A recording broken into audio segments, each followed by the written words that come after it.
জানা sir YouTube চ্যানেলে তোমাদের সকলকে স্বাগত জানাই। আজকে নতুন একটা ভিডিও নিয়ে এলাম।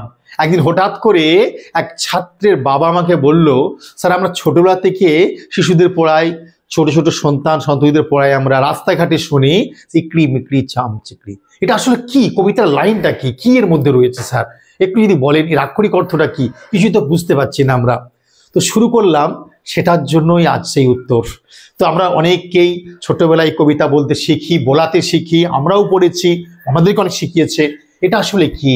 এটা ছিল এক ভয়ঙ্কর সেই ছড়া। এর মধ্যে লুকিয়ে আছে এক ভয়ঙ্কর তথ্য। মোরাক ভেইটা চোর, পুলিশ, সে জমিদার, খাজনার বিনিময়ে সব দেউলিয়া হয়ে যেত। জীবনে দুমুঠো খাওয়ার জন্য যারা পরিশ্রম করত, তাদের সে অক্লান্ত পরিশ্রমের কোনো মূল্য ছিল না। তারা না খেয়ে জীবন কাটাতো। একের পর এক উপদ্রব যেন মানুষকে শেষ করে দিত। সেই সমাজ ব্যবস্থার করুণ চিত্রই ফুটে উঠেছে এই কাল্পনিক কবিতার মধ্য দিয়ে। সেই কিরূপক কবিতা, কি সেই কাল্পনিক কবিতা, সেই ছড়া আমাদের কাছে কিভাবে হিট করেছে দেখে নেওয়া যাক। কবিতাটা একবার তার মানেগুলো দেখে নেওয়া যাক, অবশ্যই ভালো লাগবে আশা করি। এবং এটা অভিনবত্ব যারা স্যার ইউটিউব চ্যানেলে এই ভিডিওটা আপনাদের সকলকে শোনার জন্য কিন্তু আমন্ত্রণ রইল, এবং শেয়ার করার জন্য কিন্তু আমন্ত্রণ রইল। ইকড়ি মিকড়ি চাম চিকড়ি, চামের কাটা মজুমদার, ধে এলো দামোদর, দামোদরের হাড়ি কুড়ি, দাওয়াই বসে চাল কাড়ি। চাল কাটতে হলো বেলা, ভাত খাও গিয়ে দুপুর বেলা, ভাতে পড়লো মাছি, কোদাল দিয়ে চাঁচে, কোদাল হলো ভোঁতা, খা কামারের মাথা।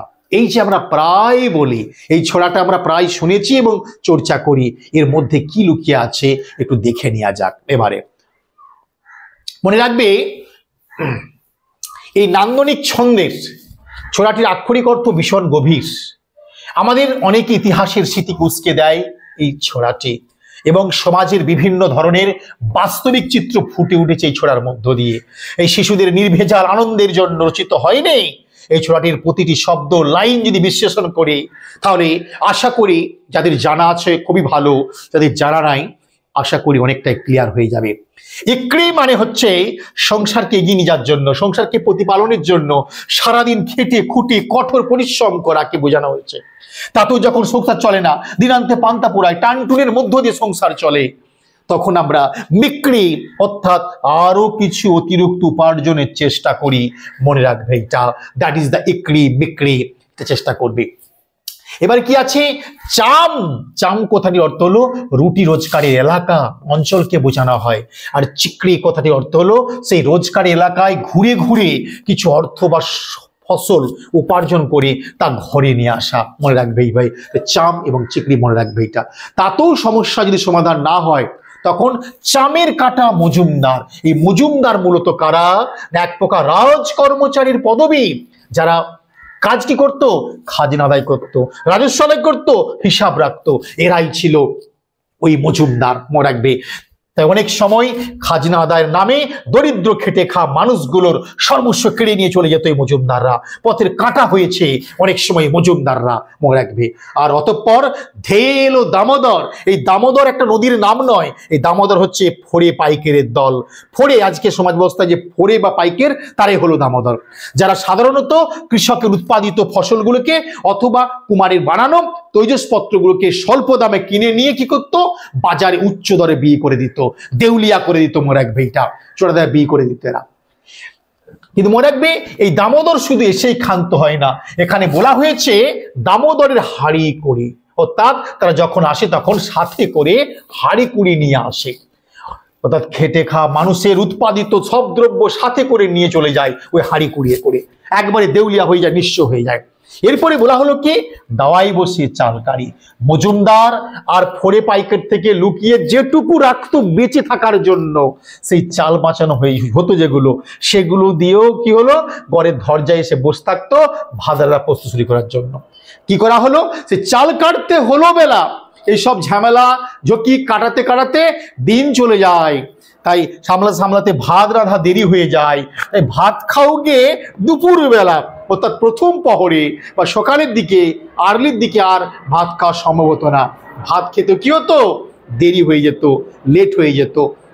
একদম আমরা দ্বিপ্রহরে গিয়ে বা দুপুরে গিয়ে ভাত খেতে হতো। কিন্তু খাবে কি করে? কারণ ভাতে পড়লো মাছি। এখানে মাছি কারা? মাছি আসলে চোরকে বোঝানো হয়েছে। অর্থাৎ গরিবের যে যৎসামান্য খাদ্য শেষ রক্ষা যেটা থাকতো সেটাও আর রাখতে পারতো না, ছিচকে চোর সেটাও চুরি করে নিয়ে যায়। তাই কোদাল দিয়ে চাঁচে, এই কোদাল এর আক্ষরিক অর্থ হলো কি না, বরং কোদাল বলতে এখানে বোঝানো হয়েছে কোতোয়াল। কোতোয়াল বা পুলিশের কথা, যারা পুলিশের কাছে গিয়ে চোরের ব্যাপারে নালিশ করা হচ্ছে মরাক ভেইটা। তবে তাতেও যে গরিব মানুষের হয়রানি কম হয় তা নয়। কি হয়েছে দেখে না এবারে, কারণ কোদাল হলো ভোঁতা, কোদাল হলো ভোঁতা, অর্থাৎ পুলিশ বা কোতোয়াল কোনো কাজই করতো না, তাই খা কামারের মাথা, অর্থাৎ এই কোদাল যে কামার বানিয়েছে, মানে পুলিশ কোতোয়াল সৃষ্টিকারী গ্রামের উচ্চ পর্যায়ের লোকেরা, যারা যা বলবে তাই শুনতে বাধ্য হতো। তাই পুলিশদের কোতোয়ালরা সৃষ্টি করেছে গ্রামের উচ্চকর্তারা, তাই পুলিশদের বলে কোতোয়ালদের বলে কোনো সমস্যার সমাধান হতো না।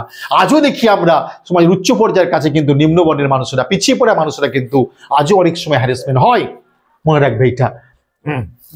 শেষমেশ তাদের কাছে গিয়েই এই হতদরিদ্র মানুষগুলো মাথা কুটে কাঁদতে হতো যে আমরা কি করব, তাহলে আমার তো নিঃস্ব হয়ে গেল।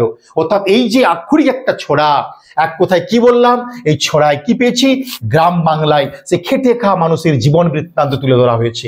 যারা দিন আনতে পান্তা পুরায়, যারা কঠোর পরিশ্রম করে দুমুঠো খাবার আনতো, সবই তাদের লুটপাট বা চুরি হয়ে যেত। পরিশ্রম করলেও জমিদাররা, খাজনা আদায়কারীরা, অসাধু ব্যবসায়ীরা, চোররা, পুলিশ এদের উপদ্রবে কি হতো, নিজের পরিবারের জন্য দুবেলা খাবার জোড়াতে পারতো না। মনে রাখবে এই ছিল ছোট্ট একটা তোমাদের ছড়া মনে রাখবে এটা। তো শব্দবিন্যাস আমরা বঙ্গীয় শব্দার্থকোষ থেকে নিয়েছি।